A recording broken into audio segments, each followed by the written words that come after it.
Ընդունեցիք մեր հրավերը, դեպքերը շատ արագ են զարգանում, հայտնի այսօր ինչ է տեղի ունենում սահմանադրական դատարանի շուրջ, բայց ես ուզում եի վերջին հայտարարություններից սկսել վարչապետի, արդեն այնպիսի տպավորություն է, որ շատ կոնկրետ տվյալ պահի ժամանակահատվածի իշխանությունը պիտի որոշի ընդհանրապես որ կուսակցությունները պիտի լինեն, որ կուսակցությունները պիտի առհասարակ լինեն, ազգային ժողովում լինեն, այսպիսի կոչեր արդեն սկսեցին հնչել Բարգավաճ Հայաստանի դեմ ուղղված կոնկրետ գործողություններից հետո։ Խնդրեմ, ինչ ժամանակաշրջան է, ինչ իրավիճակ է։ Մենք 2 տարի շարունակ ապրում ենք նույն ժամանակաշրջանում, որը ժողովրդավարության հետ որևէ աղերս չունի, նիկոլիզմի ժամանակաշրջանում։ Եվ ես ամենևին զարմացած չեմ Փաշինյանի նման արտահայտություններից, որովհետև դա իր ոճն է։ Եթե հիշում եք 2018 թվականին Փաշինյանը հրապարակից հայտարարեց Հայաստանը կամ չի ունենա վարչապետ կամ ես պետք է լինեմ։ Այսինքն ինքը դեռևս 18 թվականի ապրիլին վերջնագիր ներկայացրեց ոչ թե հանրապետականին, ոչ թե քաղաքական ուժերին, նա վերջնագիր ներկայացրեց եւ շանտաժի ենթարկեց Հայաստանի Հանրապետությունը։ Եվ այս 2 տարի շարունակ նա քայլեր է հետևողական կատարում դեպի իր իշխանության բացարձականություն։ Նա ցանկանում է դառնալ միապետ կուզեք, բռնապետ կուզեք, դիկտատոր կուզեք, բայց այդ ճանապարհով է ինքը գնում։ Ինչ վերաբերում է նախորդին արված ազգային ժողովի հայտարարությանը, ապա դա բավականին ծիծաղելի, անհեթեթ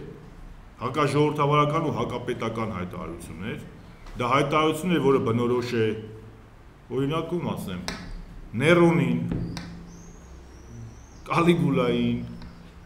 նմանատիպ Գեբելսին, Հիտլերին, Ֆրանկոին, Պինոչետին, բռնապետերին։ Ինչ է նշանակում նրանք, ովքեր որ չեն եղել իր կողմնակիցները եւ չեն եղել հեղափոխության ջատագովներ, պարլամենտում չեն լինելու։ Այսինքն, եթե այդպես է, ես նախորդին էլի հարցազրույց եմ տվել, ասել եմ շատ հստակ։ Եթե այդպես է, թող Նիկոլ Փաշինյանը բոլոր պետական կառույցներին ուղարկի թոշակի, ազգային ժողովներ, չգիտեմ, բոլոր կառույցները, կառավարի մենակ ինքը իր ընտանիքի անդամները դեկրետներով, ցարի դեկրետներով, դիկտատորի դեկրետներով, այսօր սենց ենք անում, վաղը նենց ենք անում։ Էլ ինչ են ընտրություն անում, էլ ինչ են այդքան պրեմիա ստանում։ Սա ուղիղ հարված է բազմակարծությանը։ Այսինքն ինքը ուղիղ հայտարարում է, որ ով ինձ հաճելի չի, պարլամենտում չի լինելու։ Ինձ համար սա նորություն չէ, որովհետև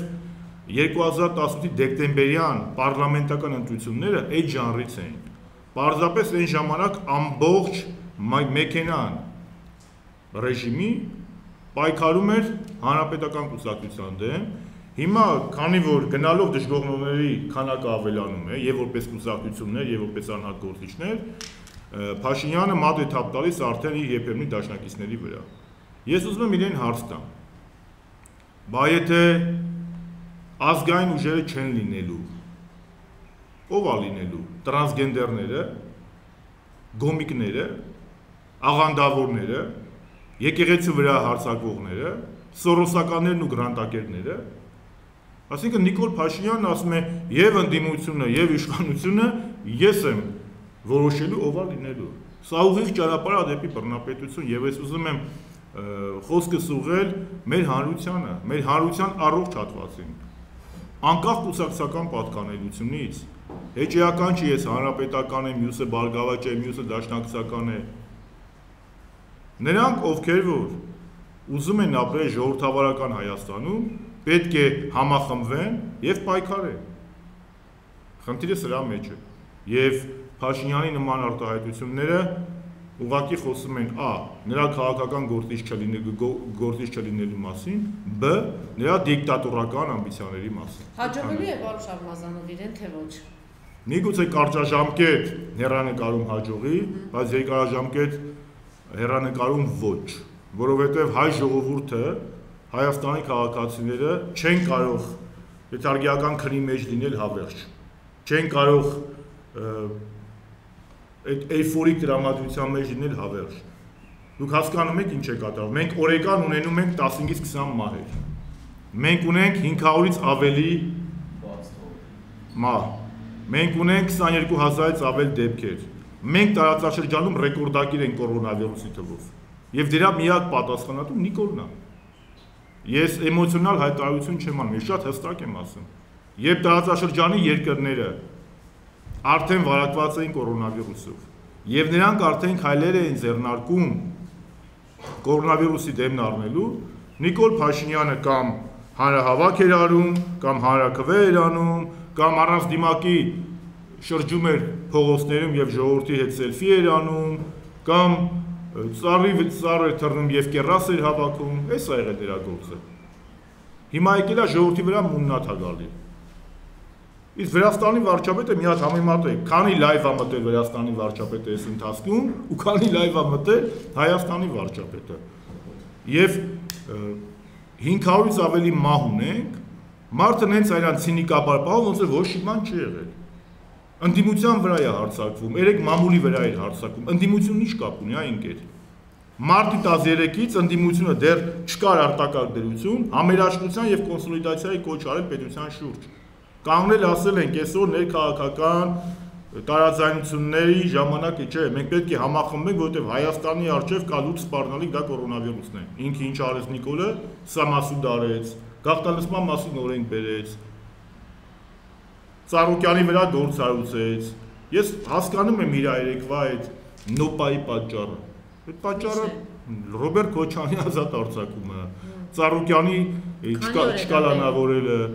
ես իր հետ այդքան մտերիմ չեմ եղել ու չեմ կարողացել սրացումները ինչ հաճախականությամբ են տեղի ունենում, ես կարծում եմ չեմ կարող այդ մասնագիտական քննարկման առարկա է, չեմ կարող դրան, բայց ակնհայտ է, որ это лишнее неприятно, миминой у меня такая лишняя неприятность, такая лишняя неприятность, որ այդ մարդը հենց լսում է Ռոբերտ Քոչարյանը ազատ արձակվել։ Իսկ նկարը նվիրեք, ասենք տանը անդադ կրակի այդ նկարի վրա, գուցե ինչ որ բան փոխվի, էլի անցնի։ Բայց խաղալիքի է դրջանակով, էլի կամ պետք է։ Ես կարծում եմ, որ նկար չենք նվիրի, ուրիշ բան կնվիրենք իր հրաժարականից հետո։ Եվ հայ ժողովուրդն է նվիրելու, որովհետև այն ճանապարհով, որ ինքը գնում է, դա լեկտիության, դիկտատորության ճանապարհն է։ Եվ ես կրկնում եմ, ինքը չի հաջողելու, չի կարելի պետական ինստիտուտները սենց բռնաբարել, չի կարելի պետության իշխանությունը սենց յուրացնել։ Սա արշավա սեփական պետության դեմ։ Արշավա ուղղակի։ Պարոն Շահմազյան, դիմադիներին համախմբման կոչ է կանում, ինչպես է պատկերացնում պայքարը, եթե փողոցային պայքարով, ապա երեք տեսանք, որ Փաշինյանը նույն ազգաժողովի ամերից ասաց, այդպես հանրահավաքներով եք փախեցնում, դեռ դուրս եկեք փողոց, մենք տեսեք ինչքան մարդ կհանենք փողոց։ Այդ հայտարարության մեջ լատենտ անվստահություն կար եւ վախ կար Փաշինյանի մոտ։ Այսինքն երեկվա իհարկե չունի։ Ժողովրդի մեծ մասի վստահությունը չունի եւ ես հիմա ապացուցեմ երկու փաստով։ Փաստ համար 1. Եթե նա ունենա ժողովրդի վստահությունը, նա աներկբա կգնար հանրաքվեի։ Ամեն ձև կգնար հանրաքվեի անցկացնելու։ Բայց ինքը հասկացավ, որ չունի ժողովրդի աջակցությունը, մեծամասնության աջակցությունը եւ հանրաքվե կամպանիան վերածվեց ազգային ժողովի այն 88-89 падգամավորին քրեական օրենսգրքով ուշտեշու դատվելու գործընթացին, որովհետև դրանք ինչ որ նրանք արեցին, դա սահմանադրական կարգի յուրացում էր։ Նիկոլ Փաշինյանը հանրաքվե, եթե որևէ մեկին, մեր միամիտ քաղաքացիների, մեր սիրելի ժողովրդին թվում է, որ ժողովրդի առողջությունից ելնելով ինքը հանրաքվեն չեղարկեց, այդպես չի։ Նա չեղարկեց, որովհետև համոզված չէր, որ այդ հանրաքվեն կասնի։ Եվ երկրորդ փաստը։ Հիշում եք 2.5 տարի առաջ այդ միտինգների ժամանակ Նիկոլն ասում էր գնացեք քնեք, գնում էին քնում, ճամփեքը փակեք, գնում էին փակում էին, ճանապարհները բացեք, գնում էին բացում էին, այսօր գնացեք ըստեվաղը սենց արեք, ժողովրդին ալ լսում էր։ Այս մի ամիս է այս մարդը գոռում, այս արեք եւ ժողովուրդը հակառակն է անում։ Իրան այլևս չեն լսում, ինքը դրանից է նաեւ ցենզուրների մեջ ընկնում, որ իր խոսքը այլևս արժեք չի հանրության մոտ։ Ինքը զարմացել էր, այս ոնց է, ես այն ժամանակ ասում էի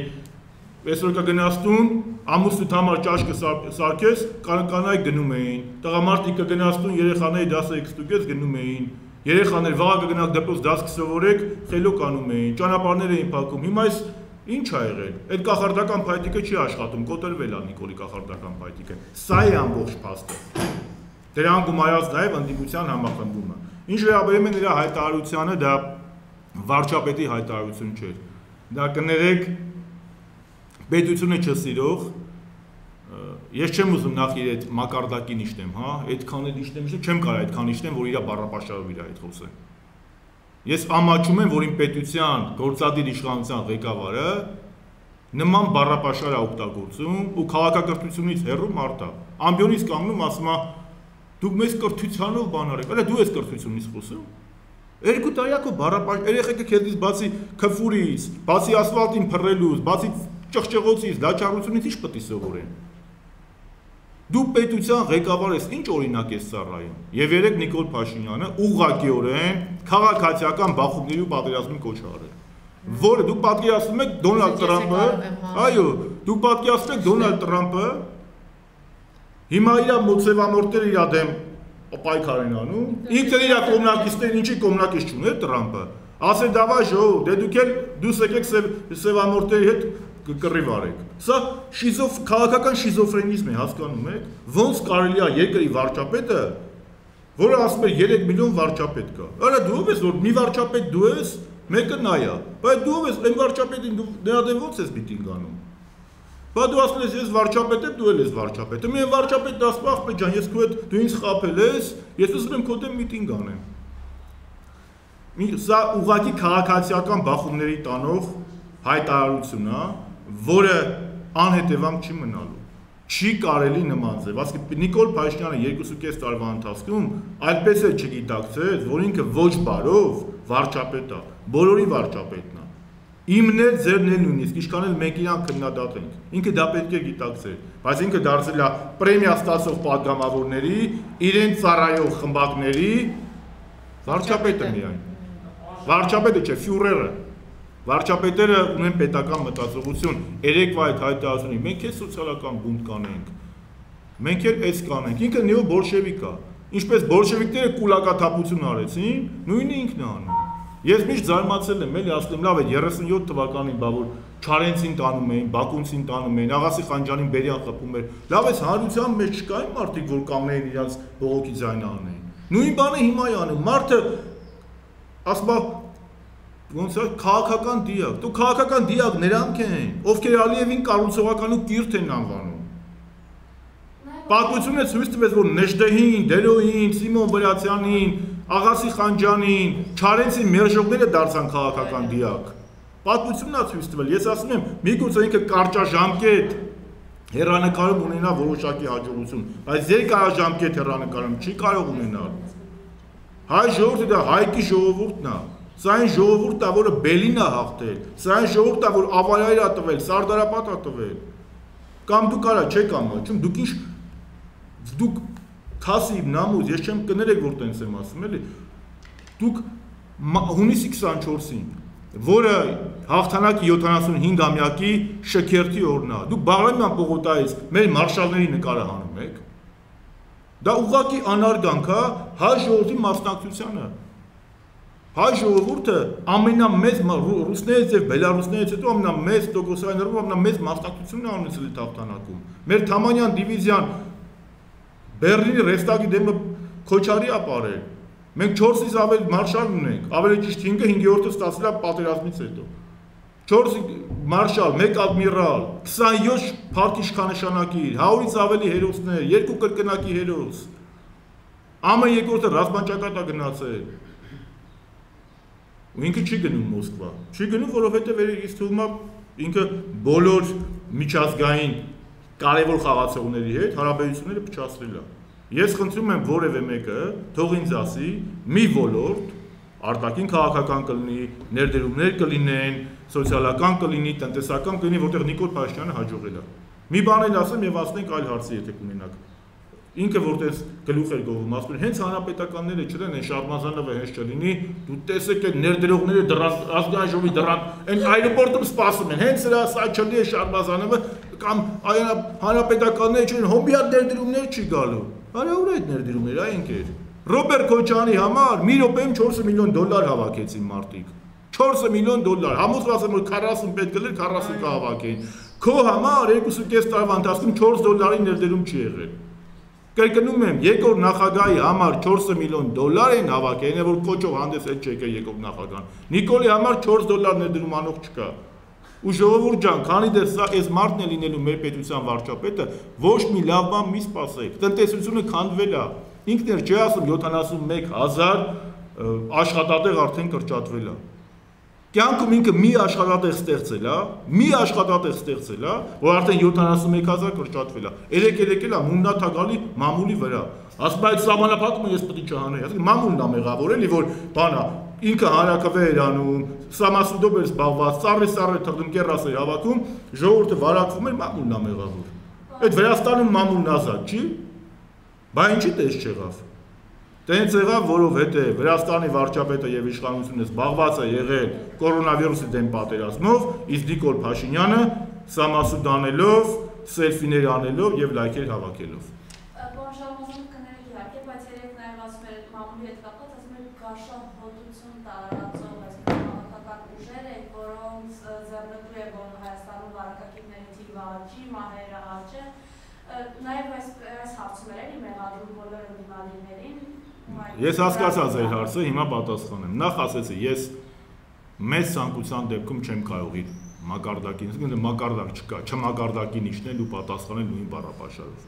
Ես դες բառապաշարով մանկապարտեզը առաջ եկող դասամ, դրանից դա ճիշտ չի տղաների համար, հետո արդեն տղամարդկանց համար, որովհետև Աստված մեզ խելք է տվել, էլի ոչ թե լեզու որ չաչանակության պես ու մասես ինչ ասես, որովհետև ով ինչ ասում է, դրա պատասխանը պետք է տա, ինձ տենց են դասակել։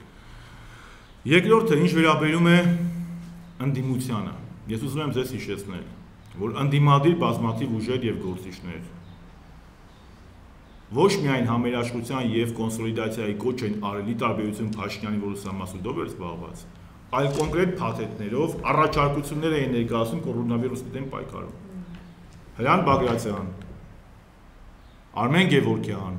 Վաչե Գաբրիելյան, Հանրապետական կուսակցություն, Լույս հիմնադրամ,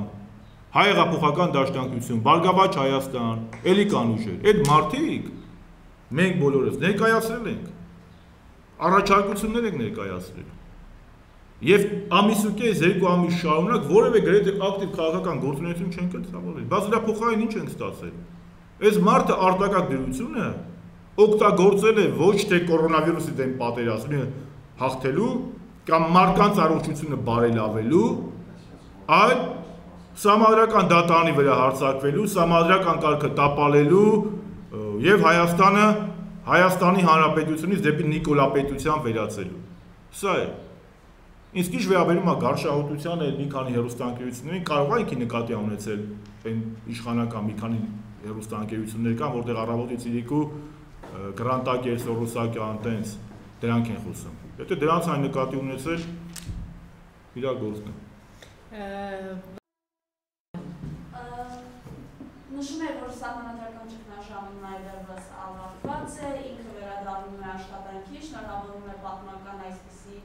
քայլի համար։ Այդ որն է պատմական, որ ինքը առաջին անգամ գործի է գնացել։ Նաև որ հարցերեցին աշխատավարձ եք ստացել 1 տարվա ընթացքում 15 միլիոնից ավել, ասած այնպես չի, որ անգործ եմ նստած եմ եղել տանը,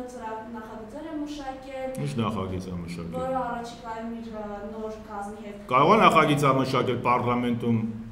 պատգամավորները ինչպես ելույթ ունենալով ինչ հարց տա։ Դա չմանրամասնեց եւ այս մասով էլ ինքը վերադառնում է աշխատանքի այսօրվանից։ Հա, եւ չէր գալիս, որովհետեւ նախկին կազմասահմանադրական դատարանի լեգիտիմ չէր։ Տեսեք, Վահե Գրիգորյան օպերացիան ամեն ինչ պարզ է, Վահե Գրիգորյանի անձնավորությունն է, որը ազգային ժողովի դահլիճից հայտարարեց, որ ինքը սահմանադրական դատարանի նախագահ է, հետո տեսավ, որ չի լինում, այլևս դրա մասին չխոսեցին։ Ինքը տապալված իրավաբան է, որովհետև եթե քեզ ընտրում են ազգային ժողովի սահմանադրական դատարանի դատավոր, ու դու հայտարարում ես, որ դու սահմանադրական դատարանի նախագահ ես,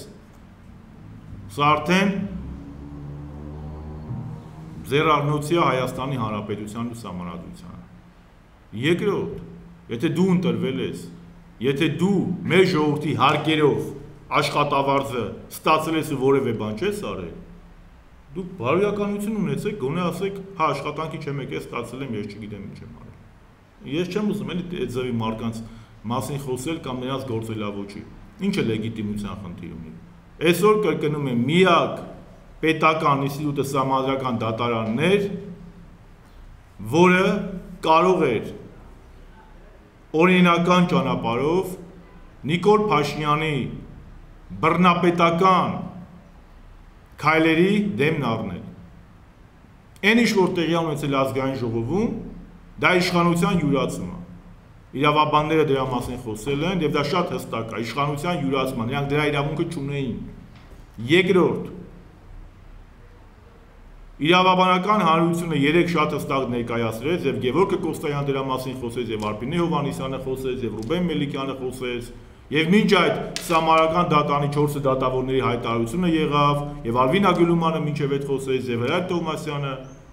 որ այդ օրենքը, որը չորենք է էլի, ուժի մեջ չի կարող այսօր մտնել։ Նա չի կարող վերաբերել։ Դա 2005 թվականի սահմանությամբ է։ 2015-ի սահմանադրական փոփոխություններով նման մեխանիզմ նախատեսված չի։ Եվ ես զարմանում եմ, որ մենք ես 2.5 տարի Նիկոլի հետ կամ Նիկոլի իշխանության կամ նրա սպասարկումների վերաբերյալ երբ որ խոսում ենք, ասում ենք սա օրինական է, իսկ դա հիմքեր ուներ, ոչ մի բանի հիմք չուներ, նա ինչ այլ է, սա հակաօրինական է արել։ Ինչի դատարանները որ շրջափակում էր, հիմքեր ուներ, ես դրա համար եմ ասում, հարգելի Տիկին Թովմասյան, Քոչարյանի գործոնը շատ էական դեր ունի։ Տեսեք, մայիսի 18-ին Քոչարյանը ազատ արձակվեց 2019-ին։ Նիկոլ Փաշինյանը 2019 թվականի մայիսի 19-ին դատացնցումների մեջ եկավ դատարանների շրջափակման կոչ արեց։ Ինչի դատարանների շրջափակումը օրինական էր, դա քրեական հանցագործություն է։ Դες մարդիկ էլ մտածում են, սենց դրանից ցմա պետք է դատվենք։ Մահապատիժ չկա, սենց դրանից ասում են ցմա պետք է դատվենք։ Մի 5 հատ հանցագործություն անենք, թե 15 անենք։ Ինքն էլ քիչ է, այն խեղճություն 8 հոգուներ, իր հետ խմբակային է սարքել։ Իրենք գիտեին, չգիտեին, փաստն է, որ այն ինչ որ իրենք արել են հանցագործություն Հայաստանի Հանրապետության նկատմամբ։ Չի կարելի նման ձև վարվել պետության հետ։ Սա բռնազավթում է։ Սա նման բան կարող է անել միայն պետությունը չհարգող անձնավորությունը։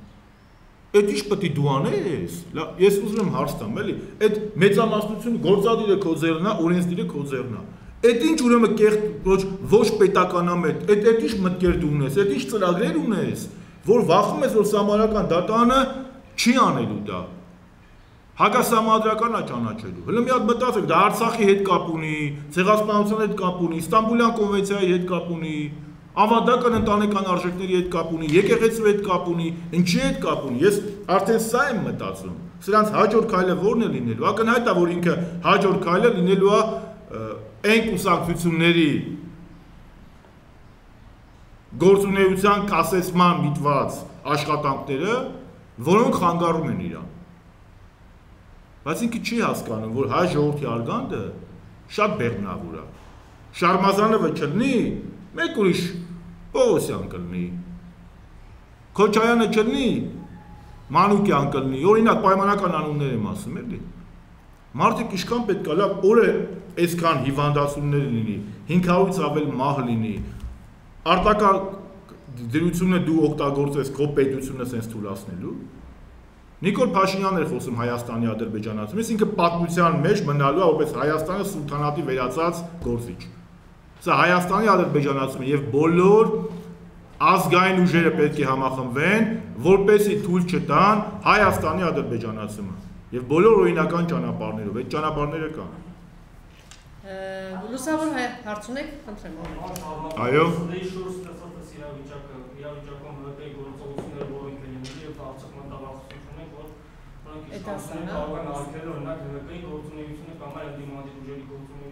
Տեսեք։ Դների պաշտպանության ՍԴ-ի հետ կապված հավելում նոր հրապարակում եղավ մաղունում, ֆակտորային նշել է, որ Նաև Թովմասյանը եւ Արևիկ Պետրոսյանը Արցախ են գնացել։ Հրապարակում նշել Հրապ Նազարյանը։ Հա, Որի՞նչ։ Հրապ Նազարյանը։ Ես չեմ մեկնաբանում իրենց գործողությունները լավ են, իրանց իրավունքն է գնացել են արձակուրդ բարի հանգիստ, որովհետև այս 2 տարի շատ արդյունավետ եւ բեղմնավոր աշխատել են։ Ինչ ձեր հարցը ինչին է վերաբերում, երիտասարդ։ Ձեր հարցը ինչին է վերաբերում կուսակցությունների մասին, որն է լինելու հանրապետականի շատ բարի։ Տեսեք, ես իլյուզիաներ չունեմ, որ Նիկոլ Փաշինյանը իր ընդդիմախոսների դեմ պայքարում գործելու է օրենքի շրջանակներում։ Նա այս 2.5 տարվա մեջ ապացուցել է, որ նա հետևից, գոտկատեղից ներքև, հարվածների եւ ճղճղոցների փայլում մասնագետ է։ Բայց ես կրկնում եմ, մի հատ իշեք Բրուտոսի ճակատագիրն ինչ եղավ, մեկ էլ Ներոնի ճակատագիրն ինչ եղավ։ Նմանատիպ գործողությունների գնացող մարդկանց ճակատագիրը շատ տխուր է լինում։ Իրանք են իրաց ձեռով իրանց հեռացնում էլի քաղաքական դաշտից։ Բայց ինչ վերաբերում է հիմա մեր գործողություններին։ Հայաստանի Հանրապետական կուսակցությունը միակ քաղաքական ուժն է եղել, խոսքը քաղաքական գործիչներին չի վերաբերում, եղել են շատ բազմաթիվ եղել են քաղաքական գործիչներ, ակտիվիստներ, լրատվամիջոցների ներկայացուցիչներ, լրագրողներ, խմբագիրներ, որոնք առաջին իսկ օրվանից Նիկոլ Փաշինյանի հակապետական գործողությունների վերաբերյալ իրենց գնահատականները տվել են։ Բայց որպես քաղաքական ուժ Հայաստանի Հանրապետական կուսակցությունը միակն է, որ մայիսի 1-ից սկսած իր խիստ գնահատականներն է հնչեցրել եւ անհամաձայնությունը Նիկոլ Փաշինյանի հակապետական ու հակազգային գործողությունների նկատմամբ։ Մենք օգտագործելու ենք եւ օգտագործել ենք մեր թե միջազգային կապերը, թե ներքաղաքական կապերը, թե մեր ազդեցությունը, որպեսզի մեր հանրության աչքերը բացվի։ Սա մեկ եւ բոլոր օրինական մեթոդները պետք է օգտագործենք։ Սա երկարատև պայքար է։ Մենք իլյուզիաներ չունենք, որ սա վաղը ավարտվելու է կամ վաղը չէ մյուս օրը եթե Նիկոլը գնա ուրիշը գա ամեն ինչ լավ է լինելու։ Ես մեկ անգամ ասել եմ, Նիկոլ Փաշինյանի հետո եկող կառավարությունը եւ իշխանությունը պետք է լինեն ռոմանտիկների, հայրենասերների եւ քաղաքական կամիկաձեներ, որովհետեւ ավերակների վրա գալ կառավարելը, դա գիտեք ինչ է,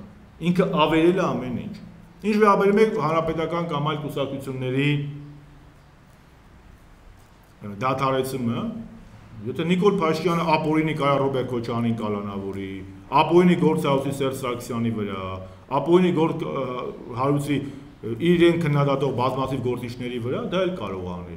Ինչ կա, եթե մարդը սահմանադրական դա ես զարմանում եմ, որ դուք զարմանում եք ու նման հարց եք տալիս։ Եթե մարդը բարձր դատարանը, սահմանադրական դատարանը, այսինքն 3 ժամվա ընթացքում 2 ընթերցումով անց են կազմում։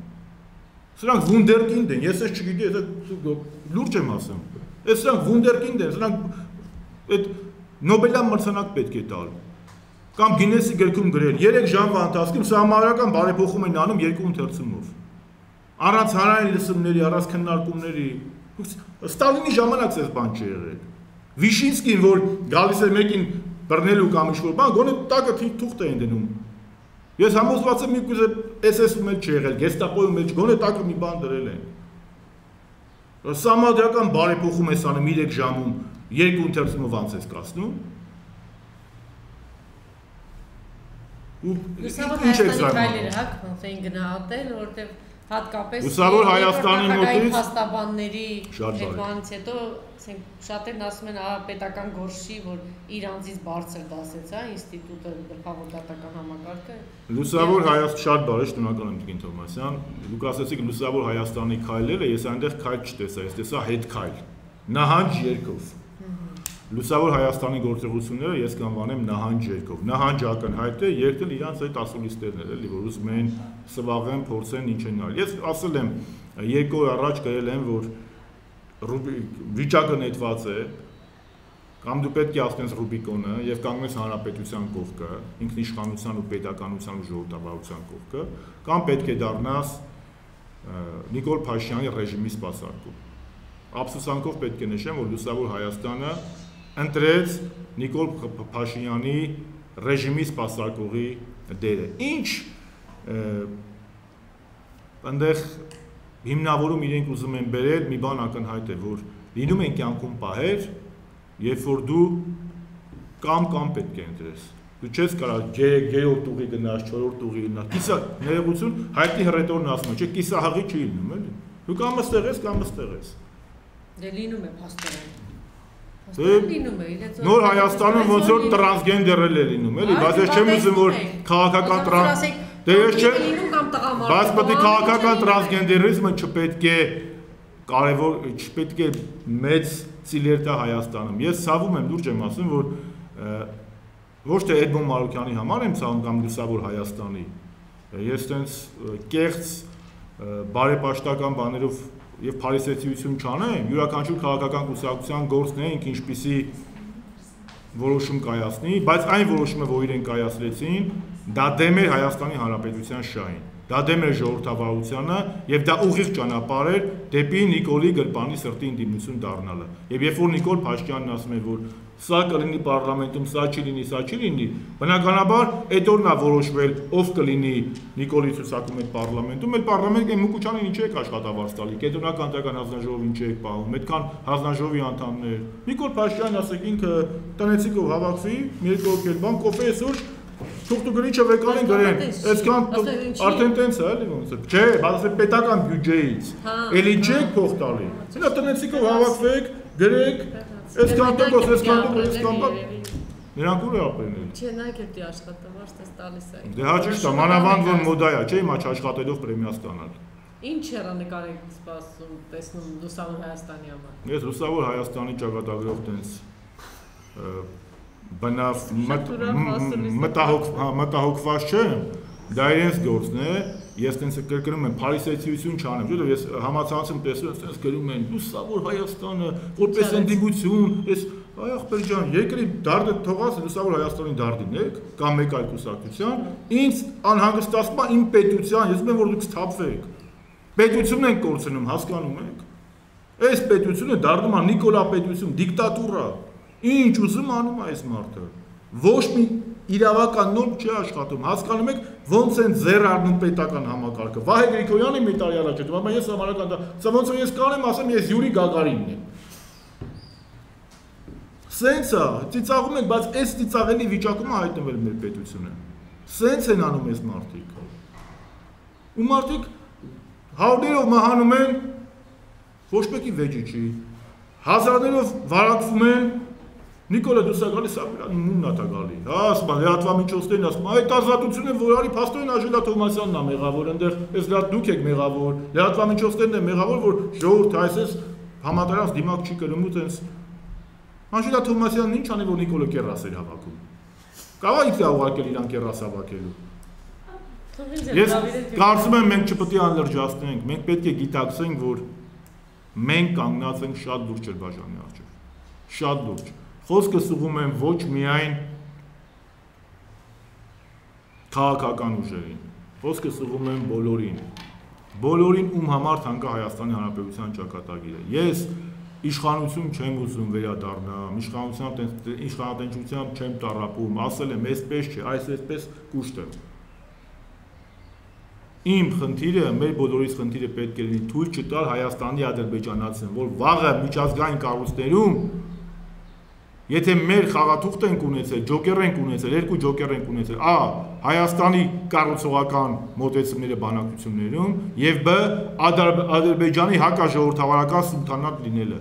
Հիմա մենք Նիկոլ Փաշինյանը Հայաստանը դարձնում է երկրորդ սուլթանատը։ Ինչ ժողովրդավարություն, ինչ բան։ Ու հեսա կգնամ միջազգային կառույցներում կտեսնենք ինչ ա լինելու։ Սա խայտարակություն է։ Եվ ես կոչ եմ անում բոլորը համախմբեն եւ հասկանան ինչ է կատարվում։ Այդ կան համախմբման թեմային, տեսնում եք եզեր թե չեք տեսնում, կարծես թե բոլորն են արդեն այդպիսի կոչերով, հա, դիմում հնարավոր է թե հնարավոր չի։ Ինչն է խանգարում, ինչ որ մարդկանց չմտածված հայտարարությունները, կոչերը։ Ես կարծում եմ, գիտեք, համախմբումը մի բան է, դաշինքը մի բան է, համագործակցությունը մի բան է։ Ես կարծում եմ բոլոր քիչ թե շատ օբյեկտիվ մտածող քաղաքացիների մոտ կա անհանգստություն վաղվա ապագայով, որովհետև նորմալ մարդիկ, ցանկացած նորմալ մարդ չի ցանկանում ապրել ցնցումների ժամանակ։ Սկսած ընտանիքից, հա, երեխեն կարա նորմալ ընտանիքում մեծանա, որ սա առավոտից երեկո հերնումերը կռվում են, հայհոյում են, իր վրա գոռում են։ Մի դասարանում կարող է լինել կամ մի կոլեկտիվի նորմալ միջավայր, որտեղ բոլորի դեմ կռվում են։ Հիմա մեր պետությունն ապրում է ցնցումների պայմաններում, ու վատը գիտեք, որ ցնցումներ առաջացնողը պետության գործադիրի ղեկավարն է, վարչապետն է։ Բոլորս առավոտը շուտ գիշերը քնում ենք, տեսնենք ինչ ցնցումների ինչ ա գրել, առավոտը հետում ենք, տեսնենք կարող է մի բան առաջ չանի պետությունը։ Հա լուրջ եմ ասում։ Ես արդեն իմ մասին չի ինձ ինչ պետք է ամենաշ, պետք է ձերբակալի թողա ձերբակալի ասել եմ։ Հանրապետական կուսակցությունը ձերբակալություններից չի վախում։ Աշոտ Նավասարյանը 12 տարի է նստել, Ռազմիկ Զոհրաբյանը 10 տարի է նստել, Անդրանիկ Մարկարյանը 3.5 տարի է նստել։ Մեծ սովետական գուլակներով չեն կարողացել վախեցնել։ Ստեր Սարգսյանին թուրքը չի կարողացել վախեցնել, Նիկոլը պետք է վախեցնի։ Սա է խնդիրը։ Բայց մենք բոլորս եկել հասել ենք մի հանգրվանի, ժողովուրդ ջան, որտեղ ամեն ինչ կախված է այդ մարդու տրամադրությունից։ Ու եթե հետո էմոցիոնալ կամ ես իմիջ բառը չի ասում, ասում եմ փառք Տիրոջը պարկում մարդիկ հանգիստ քնում են։ Որ մարդիկ ուզեն ասեն հայտարարում է, գնում եմ Մոսկվա պարադի։ Մի օր հետո հայտարարում է չեմ գնում Մոսկվա պարադի։ Մի օր ասում է դիմակ դրեք, հետո ասում է չա դիմեք մի դրեք։ Մի օր ասում են տան ինքնաշեն դիմակներ դրեք, հետո գրում են ինքնաշեն դիմակները վտանգավոր են։ Այդ ձեր ցավը տալեմ, մի հատ դուք կողմնորոշվեք։ Մի օր գնում ասպա Արցախը Հայաստանը եւ վերջ։ Հաջորդ օրը գնում ասպա մեզ պետք է լուծում, որը ձեռնտու կլինի Ադրբեջանի ժողովրդին։ Այդ Ադրբեջանի ժողովրդի հետ ինչ գործ ունես։ Դուք սեփական ժողովրդի մի հատվածի կռիվ ես հայտարարել։ Հեղափոխական հակահեղափոխական ես անվանում։ Ասպա ես կգնամ, ասպա տեսեք ուր ենք ասել։ Ասում է ես Ադրբեջանի ղեկավարության հետ եթե այդ մեր երկխոսությունը չստացվի, ես պատրաստ եմ երկխոսել Ադրբեջանի ժողովրդի հետ։ Գնալու է Բաքու դիմակ բաժանի։ Չէ՞ այդ ոնց եք տեսնում էլի այդ երկխոսությունը։ Դա ինչու ոչ հումանիտարական բաներից մղված կարող է գնալ։ Հա, կարող է։ Ոնց որ Գորբաչովը գնաց հիմա Գերմանիայում ավելի շատ տեղ ունի, քան թե նախկին իր հայրենիքում։ Ես չեմ ցանկանա պարզապես որ այս ամեն ինչի արդյունքը լինի մեր պետականության, չասեմ կորուստը, բայց շատ մեծ թուլացում։ Մենք քարի վրա դրալու, մեզ ոչ մեկ պետականություն չի նվիրել, մեզ ոչ մեկ մեր փոխարեն հաղթանակը չի տարել, մեզ ոչ մեկ ազատ մամուլ, պետական կառավարման համակարգեր, ինստիտուտներ մեր փոխարեն չի ստեղծել։ Մեր ժողովուրդն է, մեր հանրությունն է։ Մենք ենք քրտնելով, ճգնելով, ցուրտն ու անլույս իրողությունը հաղթահարելով հաղթանակի ենք հասել։ Ու այսօր գա մեկը ու իր այդ քաղաքական ատելությունը ինչա իրա ես կրկնում եմ էլի ինքը այս 21-րդ դարի Ներոնի նույն բանն է։ Ներոնը իր ամբիցիաները բավարարելու համար ինչ ուզում անում էր, քրիստոնյաներին էր հալածում, այս մարդերը ազգայիններին է հալածում, որն է տարբերությունը։ Ներոնը քրիստոնյաներին էր հալածում, Պետրոս Սարաքյանին էր տանում խաչում, ու կանգնում հայտարարում էր, որ քրիստոնյաներն են մեղավոր, որ այրել են Հռոմը, Նիկոլն էլ կանգնում է ասում է մամուլու հակահեղափոխանն են, այդ ընդդիմությունն է մեղավոր, որ կորոնավիրուսը տարածվում է։ Այդ էմոցիոնալ բաները մեջից անենք, նույն իրողությունն է։ Բայց մամուլը այնտեղն է, որ կարծեմ ոչ մեկ 21-րդ դարում չի հաղթել, էլի, զավեշտ է այդ ուղղությամբ գնալը։ Ես չեմ ուզում գերագնահատեմ ոչ միայն մամուլին, ես միայն հույս ես դնում եմ Աստծո եւ մեր հանրության գիտակցության վրա։ Եվ մեր սերուցքի վրա։ Բաց ինքը երբ է ճիշտ ուղղությամբ գնացել։ Ինչի որ ասում էր Ալիևը կառուցողական ալա ճիշտ ուղղությունն էր։ Ինչի Ռոբերտ Քոչյանի, ինքը ինչի որ ասում էր սեր եւ համերաշխություն եւ բերեց դագաղներ եւ սև լենտեր։ Դա ճիշտ ուղղությունն էր։ Հայ ոնց ասեմ, Նիկոլ Փաշինյանի քաղաքական գիտելիքները եւ նրա փաստարկները սահմանափակում են ճտիկով գրիչով։ Ու շատերը մոռացել են, նրա փաստարկը ճտիկով գրիչն է։ Ինչ եք ուրիշ սպասում։ Ես զարմանում եմ, որ որևէ մեկը Հայաստանի Հանրապետություն դեռևս հույս է կապում, որ այս անձնավորությունը, այս ռեժիմը եւ այդ դակիչ մեր հանրապետականի պարլամենտին էին ասում կնոպկա սեղմողներ։ Մի կնոպկա սեղմողն ով է։ Ձերից լավ կնոպկա սեղմող։ Այդ մենք երբ ենք 3 ժամում 2 ընթերցում համարական բարեփոխում արել։ 2 տարի համարական բարեփոխումները ալամաշխարհով քննարկում էինք։ Էլ իրավապաշտպան ու ՀԿ չմնաց, որի հետ չքննարկենք հրապարակային։ Էլ կնոկա սեղմողը պոզով պոչվալի, նու։ Դրանց ինչ ամոթում աշխատավարձ տալի։ Թող ուղարկի տուն կրկնում եմ, էլ իրա դեկրետ դիկոլա։ Всё, դեկրետը խփեք, այսօր սենց է։ Ինչ ուզում անում ա մեկը։ Ես կրկնում եմ, մենք գնում ենք այս ճանապարհով։ Եթե մարդ կանգնում ասում, սա պետք է լինի պարլամենտում, նա չպետք է լինի։ Տենց արել են բռնապետերը։ Եթե ուզում եք բռնապետական երկրում ապրեք, գնացեք ապրեք։ Եվ մի երկու բան է սոցիալականի մասին։ Եթե մեր ժողովուրդը գտնում է, որ այս 2.5 տարվա ընթացքում ներդրումներն ավելացել են, աշխատատեղերը ավելացել են, սառնարանը բացում է լիքնա, երեխայի ուսման վարձը ձրի է, ոչ մի խնդիր չունի, գործարանները բացվել են, թող ուրեմն համակերպվի, ասի ես ինչ լավ է։ Եթե այդպես չի, ուրեմն ձեր կարծիքն արտահայտեք։ Ազգային ժողովը մեն օրը պատգամավորներից մեկը ասում է, սահմանադրության այս օրենքը որ անում ենք բարեփոխումները, սա քաղաքացու երջանկացնելու բան է։ Արա լրիվ ձեր եք արել արա։ Ինչ էշում քաղաքական երջանք։ Քաղաքացին ուզում եք երջանկացնեք, կարմիր գծերը հանեք, թոշակները ավելացրեք, աշխատատեղերը ավելացրեք, Արցախում մեր դիրքերն ուժեղացրեք։ Մարդկանց գումար տվեք, լավ ապրեք, կորոնավիրուսի դեմ պայքարեք, որ մարդիկ չմահանան։ Սա քաղաքացու, նա մի հատ մտեք փողոցում տեսեք, քաղաքացուն շատ պետք է։ Կամ այդ սահմանադրական դատարանը, պետք է լինի որտեղ է էլի քաղաքացու դեմ գնացել։ Ասում են կեղծված ընտրություններ։ Եթե 17 թվականի ընտրություններին նկատի ունի պարոն Փաշինյանը, այդ 17 թվականի ընտրությունների արդյունքում ինքը դարձել է ազգային ժողովի ելխմբակցության ղեկավար եւ ազգային ժողովի ղեկավար մարմնի ազգային ժողովի խորհրդի անդամ։ Ես չեմ տեսել, որ մի անգամ պարոն Փաշինյանը ազգային ժողովի 2017 թվականի ընտրությունների արդյունքները վիճարկի։ Ինչպես նաև 17 թվականի Երևանի քաղաքապետի ավականու ընտրությունները վիճարկի։ Բայց այդ ընտրությունները ապօրինի էին, բայց դիմել համարական դատան ինչ չես դիմել։ Կամ ինչ է նշանակում, երեք ասում է, ինչով չգիտի, որ Բարգավաճ Հայաստանը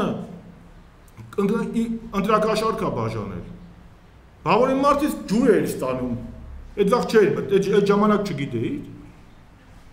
Այն որ հուշագիր էիք ստորագրում, խրող դեմքով կանգնում, այդ ժամանակ չգիտեիք։ Թե մի օր առաջ իմացար, քեզ ականջի չշնջացին, որ ընտրակաշարք է բաժանել։ Եթե մտածեք ում մասին ինչ են պատմում, հələ թող եկե գնա պատասխանի Միքայել Մինասյանի մեղադրանքներին։ Թող գնա դրան պատասխանի։ Երեք քիչ թե շատ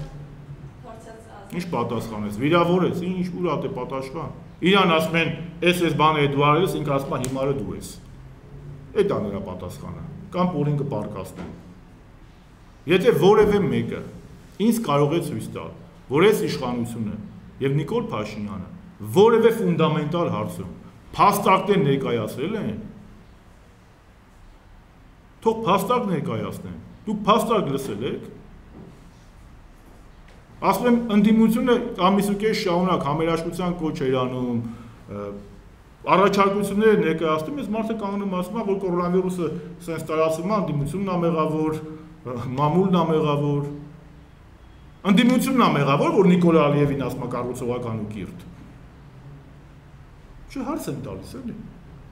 Երեխեք, որ նորմալ երկրում, իրենց դուք պատկերացնում եք Ռուսաստանում